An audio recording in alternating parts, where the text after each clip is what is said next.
مولا علی شیر خدا فرماتے میں نے اسی سے تو رب کو پہچانا ہے کہ جو میں کرنا چاہتا تھا وہ نہیں ہوا، بلکہ وہ ہوا جو میرا رب چاہتا تھا۔ فرماتے میں نے کسی کام کے لیے سارے اسباب جمع کر لیے، جب نہیں ہوا تو میں سمجھ گیا یہ کرنا میرے اللہ نے۔ یہ تو اللہ کی بہت بڑی اس کے ہونے کی علامت ہے کہ آپ اس کی رضا پہ راضی رہیں۔ حضرت ابن وقاص رضی اللہ تعالیٰ عنہ بڑے مستجاب الدعوات تھے، جو دعا مانگتے تھے قبول ہو جاتی تھی، اللہ کا ان پر خاص انعام تھا۔ اور یہ بات بڑی مشہور ہو گئی، دور دور سے لوگ ان کے پاس دعائیں کرانے آتے، خود وہ نابینا تھے، بینائی نہیں تھی۔ تو کچھ لوگوں نے ان سے کہا کہ آپ اپنے لیے بھی دعا کر لیں، تو فرمانے لگے میرے رب نے بڑا عرصہ مجھے آنکھوں کا نور عطا کیا ہے، اب وہ لے گیا ہے تو میں اپنے رب کی رضا پہ راضی ہوں۔ اب اس میں ہوتا کیا ہے، دکھ اور تکلیف اور اللہ کے فیصلے پہ راضی رہنے میں نا ایک خاص لذت بھی ہے۔ صرف سکھوں کا مزہ نہیں ہوتا، دکھوں کا بھی مزہ ہوتا ہے۔ ہاں زخموں کی بھی ایک لذت ہوتی ہے۔ یہ کبھی آپ کے کوئی زخم ہو جائے اور ٹھیک ہونے کے قریب آئے تو آپ اسے چھیڑ کے دیکھیں، اس کی بھی ایک لذت، دکھوں کا بھی ایک مزہ۔ سکھوں میں تو لوگوں کو رونا نہیں آتا، جو بڑے سکھی ہوتے ہیں وہ تو کعبے جا کے نہیں روتے، ناراض نہ ہوئیے گا مجھ سے، ان کو تو مدینے جا کے رونا نہیں آتا۔ یہ دکھ ایک ایسی چیز ہے جو بندے کے دل کو نرم رکھتے ہیں۔ یہ آزمائش ایک ایسی چیز ہے جس میں نفسانی قوتیں ختم ہوتی۔ کوئی نہ کوئی آزمائش انسان کے ساتھ رہے تو اللہ کے حضور حاضر رہتا ہے۔ دکھوں کو، بیماریوں کو، تکلیفوں کو کبھی بھی برا نہیں جاننا چاہیے۔ یہ تو انسان کو اللہ کے قریب کر دیتی ہیں، دلوں کو نرم کر دیتی۔ جن کو ہم بعض اوقات بڑی آزمائش سمجھ رہے ہوتے ہیں وہی تو خیر بن جاتی۔ حضرت جناب ایوب علیہ السلام شدید علیل ہو گئے، شدید بیمار ہے، 16 سال گزر گئے بیماری کو۔ تو آپ کی اہلیہ نے ایک دن آپ سے کہا اللہ کے نبی ہیں، دعا ہی مانگ لیں، اللہ شفا دے دے۔ تو جناب ایوب علیہ السلام اپنی اہلیہ سے فرمانے لگے شفا کتنا عرصہ رہی ہے؟ انہوں نے کہا 60 سال۔ فرمایا بیماری کو کتنا عرصہ ہوا؟ کہا 16 سال۔ فرمانے لگے ذرا بیماری کو بھی 60 ہو لینے دے، پھر دعا مانگ لیں گے، ہو لینے دے ذرا 60 سال۔ اللہ کی رضا پہ راضی رہنے کا فیصلہ کیا۔ آپ کی زبان مبارک سے یہ جملے نکلے کہ 60 سال ہو جائیں گے تو کر لوں گا دعا، اللہ تعالیٰ نے اسی وقت شفا عطا فرما دی، ٹھیک ہو گئے جناب ایوب۔ کچھ دن گزرے نا تو آپ کی اہلیہ نے ایک سوال پوچھا، کہنے لگی ایوب یہ بتائیے آپ نے بیماری بھی دیکھی، شفا بھی دیکھی، بیماری ٹھیک تھی کہ شفا؟ تو آپ فرمانے لگے سارے دن ہی اللہ کے ہیں، جس حال میں رکھے ٹھیک ہے۔ وصل اچھا ہے نہ فراق اچھا ہے، یار جس حال میں رکھے وہی حال اچھا ہے، میں سارے دن اس کے ہیں۔ لیکن فرمانے لگے اگر تم مجھ سے پوچھو نا میری ذاتی رائے تو بیماری بڑی اچھی تھی۔ انہوں نے کہا یوں بیماری اچھی تھی؟ آپ فرمانے لگے جب میں بیمار تھا نا تو 24 گھنٹے میں ایک بار میرا رب میرا حال پوچھتا تھا۔ فرمایا 12 گھنٹے تو اس مزے میں گزر جاتے تھے کہ رب نے حال پوچھا ہے، اور پھر اگلے 12 گھنٹے میں انتظار کرتا تھا کہ میرا رب دوبارہ کب حال پوچھے گا۔ تو میں ان 24 گھنٹوں کی لذت نہیں بتا سکتا جو اس کے حال پوچھنے سے طاری ہوتی۔ تو فرمایا شفا تو مل گئی ہے پر اب وہ حال تو نہیں نہ پوچھتا۔ اب وہ میرے بھائی اس بیماری میں جو لذتیں ہیں، جو کرم نوازیاں ہیں، جو رحمتیں، ان کو بھی تو دیکھیں، اپنے کریم رب کی رضا پہ راضی تو رہے۔ آپ کو پتہ ہے دکھ کس کو کہتے ہیں؟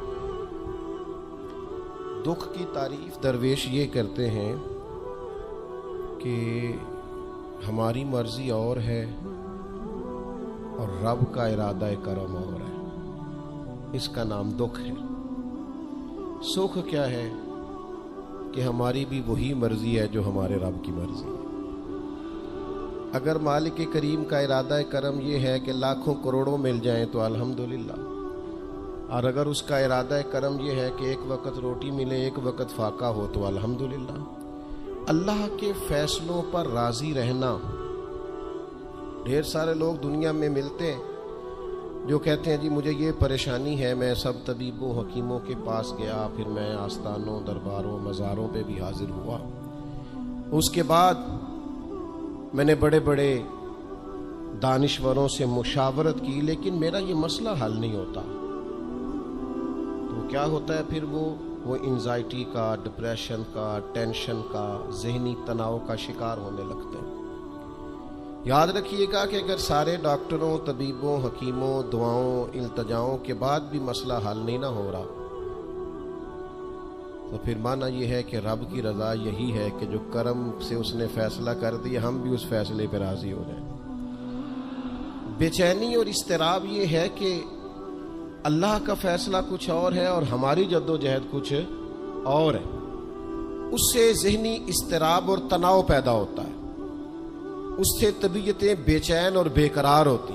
امام علی مقام رضی اللہ تعالیٰ عنہ کی زندگی یہ ہے، اس کو سمجھیے گا کہ جس طرح قرآن مجید نے حضرت یوسف علیہ السلام کے واقعہ کو احسن القصص کہا ہے نا، قصوں میں سے سونا قصہ، خوبصورت داستان جناب یوسف کی، اور داستان یہ ہے کہ کبھی وہ باپ کے سب سے زیادہ لاڈلے ہیں اور کبھی وہ جناب یوسف علیہ السلام کنویں کی زینت بن گئے، کبھی ان کے قریب گرم ہوا بھی نہیں آتی اور کبھی ان کے چہرے پر تماچے پڑتے ہیں۔ پھر وہ کنویں سے نکلتے ہیں تو ایک اور تکلیف سہتے ہیں کہ انہیں بازار میں بیچا جاتا ہے، پھر وہ اللہ کی فضل سے اور اس کی توفیق سے ایسی جگہ چلے جاتے ہیں جہاں انہیں شہزادہ بنا کے رکھا جاتا ہے۔ کچھ زندگی بڑی آسودگی اور آسانی کی طرف بڑھنے لگتی ہے کہ پھر ایک فیصلہ کرم ہوتا ہے کہ جناب یوسف کو جیل میں جانا ہے، تو وہ کسی جگہ شکوہ نہیں کرتے، وہ کنویں میں جاتے ہیں تو پھر بھی اللہ کی رضا پہ راضی ہیں، وہ شہزادے بنتے ہیں تو پھر بھی اللہ کی رضا پہ راضی، وہ دوبارہ جیل میں ڈال دیے جاتے ہیں تو پھر بھی اللہ کی رضا پہ راضی ہیں۔ پھر اللہ کا فیصلہ ہوتا ہے کہ جس ملک کے وہ قیدی تھے نا، رب اسی ملک کا انہیں بادشاہ بنا دیتا ہے۔ یہ انسانی زندگی کا ایک دستور ہے کہ آپ کو دکھ بھی آئیں گے، سکھ بھی آئیں گے، آزمائشیں بھی آئیں گی، تکلیفیں بھی آئیں گی، لیکن سکھوں کا معاملہ تو ہم بڑے لطف کے ساتھ اور ذائقے کے ساتھ گزارتے ہیں، دکھوں کی باری آتی ہے تو شدید اضطراب کا شکار ہو جاتے ہیں۔ بالکل یہی زندگی جناب امام حسین رضی اللہ تعالیٰ عنہ، آپ کبھی خوبصورت پہلوؤں پر غور کریں نا کہ امام علی مقام وہ ہیں کہ کبھی وہ سجدے کی حالت میں نانا کے کندھوں پہ ہیں اور کبھی حضور گلی سے گزر رہے ہیں تو حسنین نانا کے کندھوں پہ ہیں۔ کبھی کیفیت یہ ہے جناب امام علی مقام رضی اللہ تعالیٰ عنہ کی کہ وہ اپنی والدہ کے مقدس کاشانہ نور میں خاتون جنت کی گود میں کھیل رہے ہیں، کبھی مولا علی شیر خدا رضی اللہ تعالیٰ عنہ کی مقدس باہوں میں جھول رہے ہیں۔ یہ سارے نظارے انہوں نے دیکھے، لیکن پھر وہی حسین ابن علی تھے جنہوں نے کربلا کا خشک میدان بھی دیکھا، انہوں نے وہ چٹیل پہاڑ بھی دیکھے، حق کے رستے میں اپنی اولاد کا قربان ہونا بھی دیکھا۔ کسی جگہ شکوہ نہیں کرتے، بلکہ وہ کہتے ہیں جس حال میں میرا رب رکھے میں اسی حال میں راضی ہوں۔ ہمارے ہاں یہ ہوتا ہے کہ ہم سکھوں کو تو یاد ہی نہیں رکھتے، ہمیں صرف تکلیفیں یاد رہتی ہیں، صرف آزمائشوں کو یاد رکھتے ہیں، مثبت پہلوؤں کو نہیں سوچتے۔ کوئی بھی کام آپ ہوتا ہوا دیکھ لیں گھر میں، خاندان میں، قبیلے میں، تو اس کے جو خوبصورت معنی خیز پروقار اچھے پہلو ان پر غور نہیں کریں گے۔ وہ ایک جگہ ایک پنچایت تھی، تو وہاں کسی خاتون نے شکوہ کیا کہ میرے خاوند نے مجھے یہ تکلیف دی ہے، یہ آزمائش میں مجھے مبتلا کیا ہے، یہاں سخت سست کہا ہے۔ تو ایک دانشور بزرگ بیٹھے تھے، تو لوگ کہتے ہیں کہ ان بزرگوں نے کہا بیٹا شادی کو کتنا عرصہ بیت گیا؟ تو اس نے کہا میری شادی کو 18 سال ہو گئے۔ تو اس نے کہا یہ جو تم لڑائی فساد جھگڑا دنگا پریشانی بتا رہی ہو یہ تو ایک دن کا ہے، باقی 18 سالوں کی بھی بات بتاؤ نا۔ تم نے ایک دن کا جھگڑا تو یاد رکھا اور اس ایک دن کے جھگڑے کے نتیجے میں آنے والی تکلیف کو بھی تم نے یاد رکھا، لیکن وہ جو 18 سال تمہارے اپنے شوہر کے ساتھ سکھی گزر گئے ان کا بھی تو تذکرہ کرو۔ تو کچھ دیر کی خاموشی کے بعد اللہ نے اس خاتون کے دل میں ٹھنڈک پیدا کی اور وہ کہنے لگی میرے شکوے دور ہو گئے ہیں، اب میں انشاءاللہ کوشش کروں گی کبھی دوبارہ اپنے شوہر کی شکایت نہ کروں۔ اب بات کو سمجھیں، ہم اپنی زندگی کی صرف شکایتیں یعنی دکھ ہی ہیں صرف زندگی میں، وہ دعا کر دیں جی میرے گھٹنے میں درد ہے، باقی جسم ٹھیک ہے نا ماشاءاللہ سارا، اس کا شکر بھی ساتھ ادا کریں۔ دعا کریں جی آج کل کاروبار نہیں چل رہا تو اس سے پہلے ساری زندگی ٹھیک چلتا رہا ہے نا، اس کا شکر بھی ادا کر لیں۔ قرآن مجید فرقان حمید ارشاد فرماتا ہے اللہ کے بندوں کی شان یہ ہے کہ رضی اللہ عنہم ورضوا عنہ، یہ بڑا خاص پہلو ہے۔ اللہ فرماتا ہے کہ اللہ ان سے راضی ہے اور وہ بھی اپنے اللہ سے راضی ہے۔ اللہ نے انہیں جس حال میں رکھا ہے وہ بھی اللہ سے راضی ہیں۔ ذالک الفوز العظیم، اللہ فرماتا ہے یہ بڑی کامیابی ہے، اللہ بھی ان سے راضی ہے اور وہ بھی اللہ سے راضی ہیں۔ امام غزالی رحمت اللہ تعالی علیہ سے کسی نے پوچھا یہ بندے کا اللہ سے راضی ہونے کا کیا مطلب ہے؟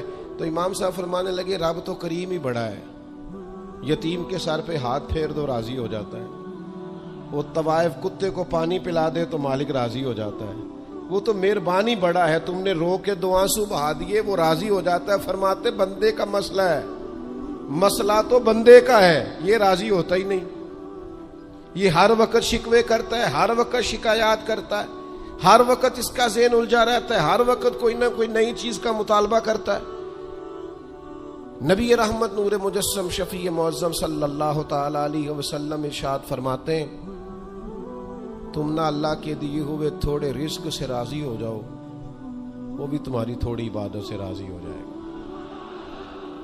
لیکن ہمارا حال یہ ہے کہ ہمیں سب کچھ چاہیے اور نتیجے میں اگر کوئی خدمت کرنی پڑے، کوئی ڈیوٹی کرنی پڑے، کوئی کام کرنا پڑے تو اس کے لیے ہم تیار نہیں ہوتے۔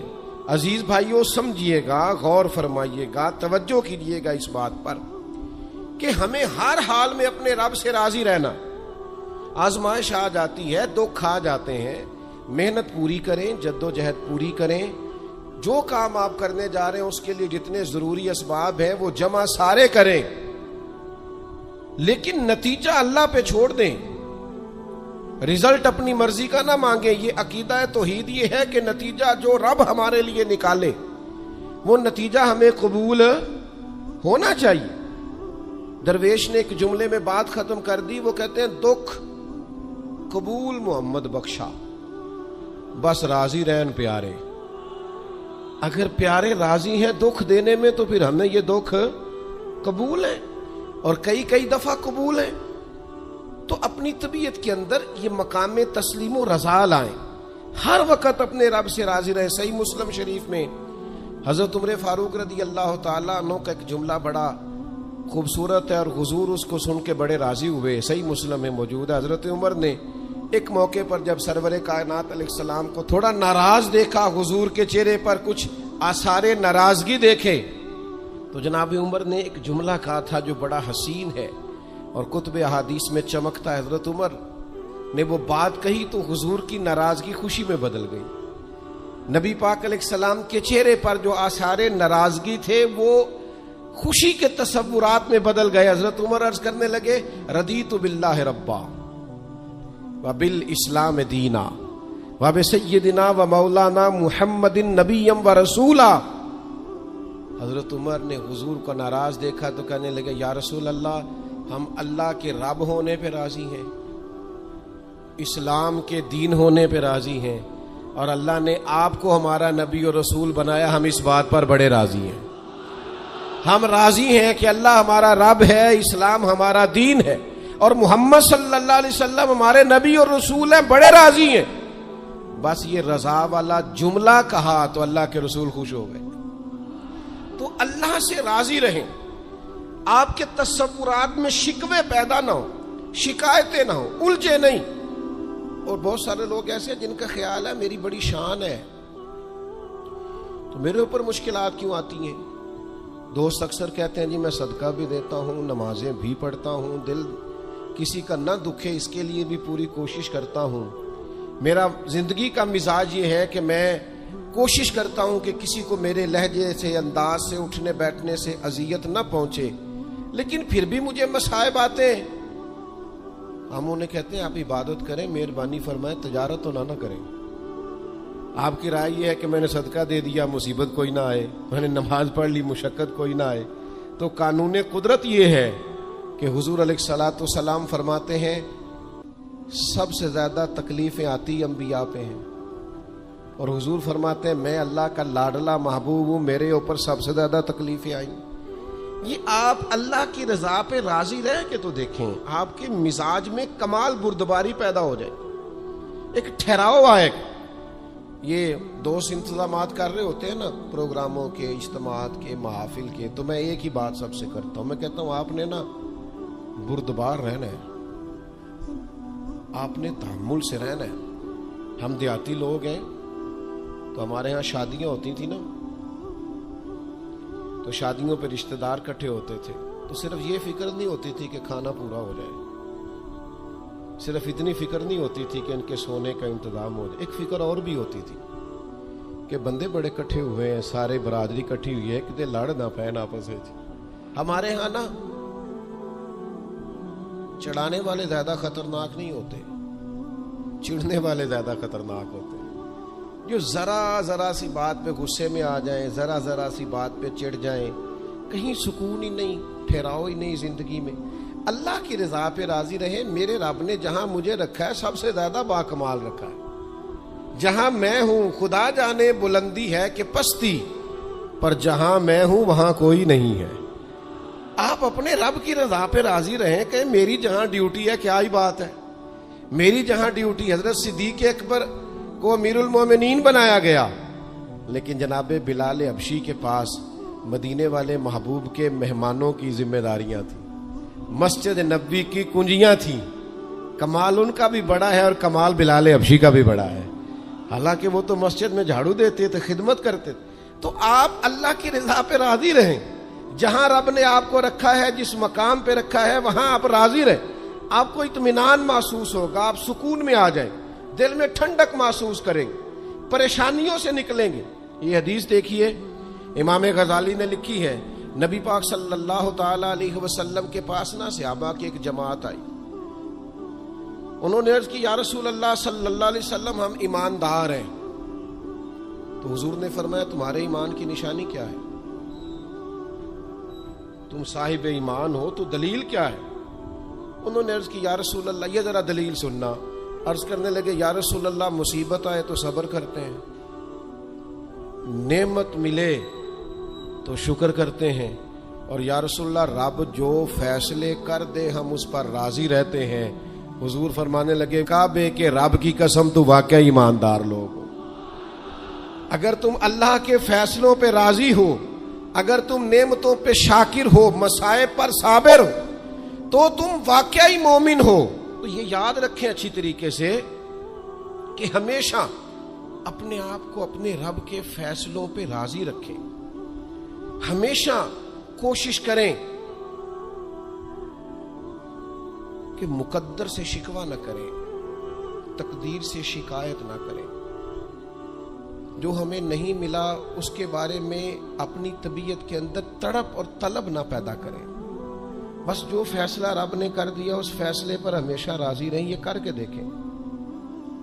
حضرت انس بن مالک رضی اللہ تعالیٰ عنہ فرماتے ہیں ایک پوری جماعت جنت میں جائے گی لوگوں کی. فرشتے ان سے پوچھیں گے کہ میاں حساب دے آئے ہو؟ تو وہ کہیں گے ہمیں تو کسی نے حساب پوچھا ہی نہیں. ان سے پوچھا جائے گا پل صراط دیکھی ہے؟ کہیں گے نہیں ہم نے تو نہیں دیکھی. ان سے پوچھا جائے گا کہ میزان عمل؟ تو انہوں نے کہا نہیں بالکل نہیں. تو کہا اچھا تم بڑے خاص لوگ ہو, دنیا میں کرتے کیا رہے ہو؟ تو کہیں گے کرتے کچھ بھی نہیں تھے, رب کے فیصلوں پہ راضی رہتے تھے. اور طبرانی میں ایک روایت ایسی بھی موجود ہے کہ حضور فرماتے ہیں رب کہتا ہے جس نے میرے فیصلوں پہ راضی نہیں رہنا وہ رب کوئی اور ڈھونڈ لے. اگر تم میرے فیصلے پہ راضی ہی نہیں ہو, او بھائی میں اپنے ادارے کا سربراہ ہوں, جو میرا فیصلہ نہیں مانے گا وہ نکلے گا ادارے سے. میں اپنی جماعت اور تنظیم کے تعلق سے کوشش کروں گا کہ امیر کی اطاعت کا سبق دوں. اگر کوئی نظم و ضبط درست نہیں کرے گا، یہ ایک حال ہے یہاں کے جو مینجمنٹ کے کام ہے، معاملات ہیں، ایک سربراہ آپ نے بنایا ہوتا ہے، اب اس کی اگر بات نہیں مانے گا کوئی ورکر، کوئی کام کرنے والا، تو یقیناً وہ کہیں گے کہ میاں آپ بات نہیں مان رہے، تمہارا نظم و ضبط خراب ہوتا ہے. لہذا اگر آپ نے ہمارے نظم کے اندر نہیں رہنا تو آپ نکل جائیں. تو اللہ کے فیصلوں کو جو لوگ تسلیم نہیں کرتے، اللہ کے فیصلوں کو جو لوگ تسلیم نہیں کرتے، یقیناً وہ کمزور ہو جاتے ہیں. آج بڑے لوگ ہیں جو وظیفے پوچھتے ہیں، اللہ کیسے راضی ہوگا؟ بتاؤں وظیفہ آپ کو. امام غزالی لکھتے ہیں کہ حضرت موسیٰ کلیم علیہ السلام نے اللہ کے حضور عرض کیا، مالک میری قوم پوچھتی ہے تو کیسے راضی ہوگا؟ ہم تجھے راضی کرنا چاہتے ہیں تو کیسے راضی ہوگا؟ تو حضرت موسیٰ علیہ السلام سے رب کریم نے فرمایا، ان سے جا کے کہہ دو کہ مجھ سے راضی ہو جائے، میں بھی ان سے راضی ہو جاؤں. یہ اپنے رب سے راضی رہیں، جو رب ان کے لیے فیصلہ کرے. وہ حضرت سفیان ثوری دعا مانگ رہے تھے نا، یا اللہ راضی ہو جا، یا اللہ راضی ہو جا، یا اللہ راضی ہو جا. تو حضرت رابعہ بصریہ رحمت اللہ علیہا بھی پردے کے پیچھے بیٹھی تھیں. تو جب انہوں نے بہت زیادہ اس دعا پر اصرار کیا نا، یا اللہ راضی ہو جا، تو پردے کے پیچھے سے بول پڑی، کہنے لگی سفیان اب کچھ اور نہ مانگے، اللہ سے آگے نہ چلے. جناب سفیان کہنے لگے میں دعا ہی کر رہا ہوں کہ یا اللہ تو راضی ہو جا. تو فرمانے لگی پہلے اپنے دل پہ ہاتھ رکھ کے بتائیں آپ اللہ سے راضی ہیں؟ آپ تو کہتے ہیں یہ ہے تو یہ نہیں ہے، کبھی یہ بھی مل جائے نا. اگر آپ ناراض نہ ہوں تو پہلے خیال تھا ایک سواری مل جائے، چاہے موٹر سائیکل ہی ہو، مل گئی. اب بڑے پریشانی ہوتی ہے، کبھی 4 ٹائروں والی ہوتی نا، وہ بھی مل گئی، دے دی، طلب ہی یہ تھی. اب خیال آتا ہے کبھی تھوڑی سی بڑی مل جائے نا، وہ بھی مل گئی. اب جن کی ذرا گاڑیاں اونچی ہیں، ٹائر چوڑے ہیں، وہ پریشان کرتے ہیں، تو بندہ تو روک ہی نہیں رہا کہیں. تو حضرت کلیم سے رب نے فرمایا ان سے کہو مجھ سے راضی ہو جائے، میں بھی ان سے راضی ہو جاؤں. لیکن ہماری طبیعت کی بے چینی، ہمارے مزاج کی بے قراری، ہمارے لب و لہجے کا وہ عالم کہ ہم خوش نہیں ہوتے. ڈھیر سارے لوگ ہیں، آپ کچھ بھی کر لیں، کچھ بھی گھر میں لے آئیں، کچھ بھی ہو جائے، کتنی بھی نعمت مل جائے، ان کا مزاج اس طرح کا بن جاتا ہے، خوش نہیں. میں اکثر دوستوں سے کہتا ہوں کہ بعض دوست ایسے ہیں جن کا انداز اس طرح کا ہے کہ ان کو کوئی بھی نعمت مل جائے تو ان کی طبیعت سکون پذیر نہیں ہوتی. حضرت عبداللہ ابن عمر رضی اللہ تعالیٰ عنہ صحابہ میں سے بڑے صالح آدمی ہیں، نیک آدمی ہیں، حضرت عمر کے صاحبزادے ہیں، اور اللہ کے حبیب علیہ السلام نے فرمایا یہ بڑے نیک ہیں. تو سیدنا عبداللہ ابن عمر رضی اللہ تعالیٰ عنہ کے نا ایک صاحبزادے بیمار تھے. یہ جو بچے بیمار ہوں یا کسی تکلیف میں ہوں تو یہ ماں باپ کو بڑا بے چین کر دیتے ہیں. اپنی بھوک بھی بندہ سہ لیتا ہے، اپنی بیماری اور تکلیف بھی سہ لیتا ہے، لیکن اگر اولاد کسی آزمائش کا شکار ہو جائے، پریشانی کا شکار ہو جائے تو انسان بڑی تکلیف میں آ جاتا ہے. حضرت عبداللہ ابن عمر رضی اللہ تعالیٰ عنہ بڑے پریشان تھے اپنے بیٹے کو لے کر، اور جو ان کے قریبی لوگ تھے وہ محسوس کرتے تھے کہ شدید ذہنی اضطراب میں مبتلا ہیں سیدنا عبداللہ ابن عمر. اللہ کا فیصلہ ایک کرم آیا اور ان کے صاحبزادے کا وصال ہو گیا.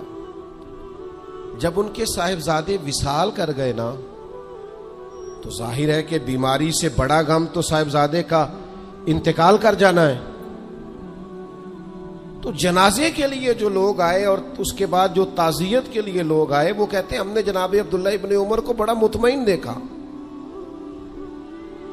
ہم نے دیکھا کہ بیٹے کے انتقال کے بعد ان کی طبیعت میں ایک ٹھہراؤ آ گیا اور آنے جانے والوں کو بڑے اطمینان سے، بڑی محبت سے ملتے، ان کا انداز بڑا منفرد ہو گیا.